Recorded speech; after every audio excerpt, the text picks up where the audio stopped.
In this dilapidated one-story brick house close to Egypt's famed Giza pyramids, Saeed Ramadan gets ready for another day selling souvenirs. But the 42-year-old has been feeling dejected lately. Business is much slower than usual. I used to go to work for an hour or two and come back with 300 or 400 Egyptian pounds. Now I consider it a blessing from God if I manage to bring home 10 pounds. Tourist arrivals have fallen in 2015 to about 9.3 million, a sharp drop from 15 million in 2010. The industry was hit hard by the turmoil triggered by the 2011 overthrow of longtime dictator Hosni Mubarak. Woes compounded by the deadly insurgency led by the Islamic State jihadist group in retaliation to the ousting of Mubarak's successor, Islamist leader Mohamed Morsi, in July 2013.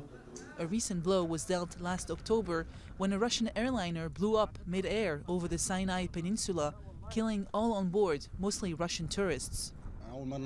After all these revolutions, we started to hear about the Islamic State group. It's all we heard about.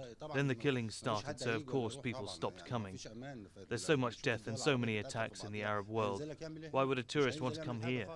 Naturally, tourists are afraid. The thousands of foreigners who used to jostle shoulder to shoulder for access to the pyramids and Great Sphinx complex every day have now vanished. And dozens of camel and horse handlers stand around for hours on end as visitors turn down rides across the scenic desert plateau. After the crash in October, Moscow barred all Russian carriers from flying to and from Egypt, and Britain suspended air links with the Red Sea resort of Sharm el-Sheikh, from which the plane took off.